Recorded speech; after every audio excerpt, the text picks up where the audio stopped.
Ah yes, I love the bizarre world of Marzipan City from Chowder.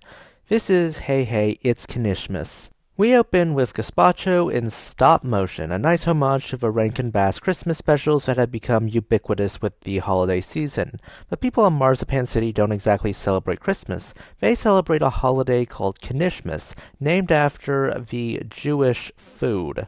Yes, that's an actual thing. It's basically a stuffed bun or a donut. So they have gristletoe instead of mistletoe, but ew.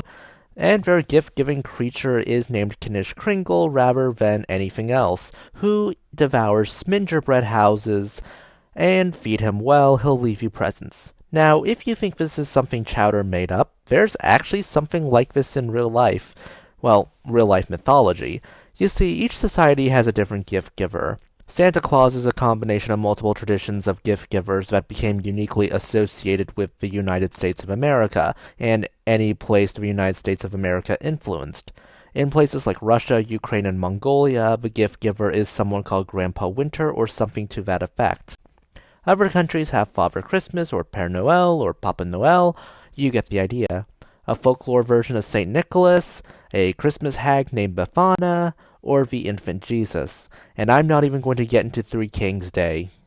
But in Catalan and Occitan-speaking communities, the gift giver is something called Tio de Nadal, a log that you feed from the Feast of the Immaculate Conception to Christmas. If you take good care of the log, which is why it's also wearing a blanket, the log will defecate you presents. I shit you not. This special added another reaction to Knish Krinkle after adapting it from Tio de Nadal, being angry at being fed crappy food. Now, away from the stop-motion narration to the actual Christmas special, we're opening with Mungdal and Schnitzel shopping for Knishmas trees. Apparently, Knishmas trees are actual people. Okay. Well, does this count as slavery, or how does this work? Is this a rental? So, what is Chowder up to? Well, he wants an electric broccoli trimmer with detachable non-electric cauliflower trimmer on the side. The issue is that it is pricey, and Chowder, rather than have Mung buy it, wants Knish Krinkle to bring it to him. And he intends to tell Knish Krinkle himself, which... okay. We run into Gorgonzola. This is where I need to squint. Gorgonzola is essentially the equivalent of a Santa denier. Sorry, a Knish Krinkle denier. And that baffles me because, as we establish, Knish Krinkle is real and eats gingerbread houses. Who do you think eats these houses? Anyways, noted creepy girl Panini, he is here with her master Endive. And basically, Endive says Knish Krinkle never makes it to Mungdal's house because Mungdal claims Bigfoot always targets their home and steals their gingerbread house, but in reality, it's because Mung can't cook gingerbread to save his life. So, Chowder eventually is thrown at Gazpacho, who is disguised as Knish Krinkle, and Gazpacho totally ruins the whole thing by saying, yeah, he guarantees Chowder will end up getting that trimmer. So back at the catering company, Mungdal is honest with Chowder for the first time ever, sorta. And every time Knish comes, Knish Krinkle wrecks the place. Over and over and over again. But this time will be different. It has to be different. After changing into work clothes, it's time to start building. Mung has blueprints. I'm not an expert on fictional equivalent of gingerbread, but I don't think this is how it's supposed to look like. Then again, they don't either. I'm also sure that a rock monster taking a shower is not what a gingerbread house should look like, and the characters are also in agreement. Then we get the O Christmas Tree parody called O Gingerbread House. I love the humor in this, from the slapstick to the fact that things go to hell very quickly.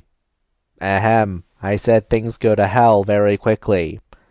That's better.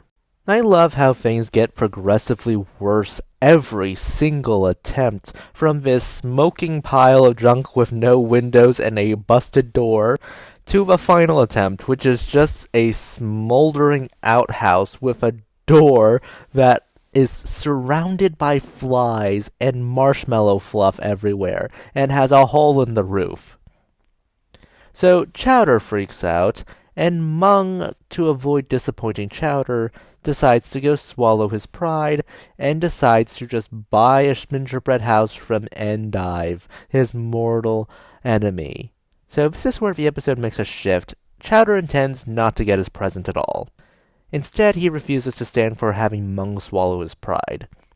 At first, he tries to appeal to Knish Krinkle, who he still believes is real. Not that he believes is real, he believes that Gazpacho in a costume is the real Knish Krinkle. That goes poorly, as you'd expect.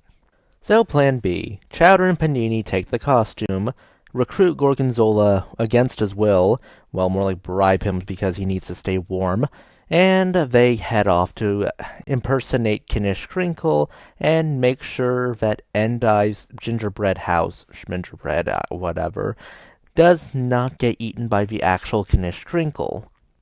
So, one small flaw in that plan, Knish Krinkle is real, and they fight the equivalent of Santa Claus.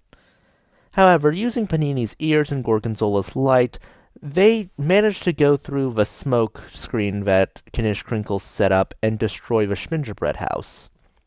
Afterwards, Chowder basically gives gifts to Panini and Gorgonzola. With Gorgonzola, he gives him a coat, to the point that Gorgonzola is so moved to tears he refuses to be looked at.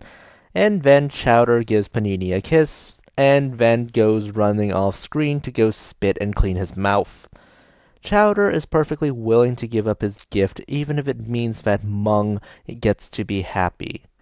However, Chowder gets the trimmer anyways, because Knish Krinkle is so moved by this act of charity he decides to just give it to him. And thus we have a happy ending. This special is actually really good. Under normal conditions, I'd be kinda annoyed by the idea of Chowder getting the gift from Knish Krinkle, mainly because in most plots like this, the character would give up something for charity, and they would eventually get it back, or get a version of it back in some way. However, this isn't a charity story. This is a character story. Chowder's goal was to help Mung's ego, not help like an orphanage, but just Mung's ego. And Mung eventually has to realize, okay, you're worth more than my pride. It also helps that he doesn't actually have the cauliflower trimmer, and we're not spending part of the runtime just having him play with the broccoli trimmer or cauliflower trimmer at all. It also helps Knish Krinkle's characterization as well, even though he is basically a living prop. It's nice to see that he's forgiving enough, even though that Chowder bit and kicked him, that he's willing to actually give him the gift over this, because Chowder's motivations were actually pretty heartwarming to Knish Krinkle. The humor was great, the animation is great. What are you waiting for? Go watch this thing. Please consider liking, subscribing, tipping the channel on Ko-fi. This is Cyril signing off.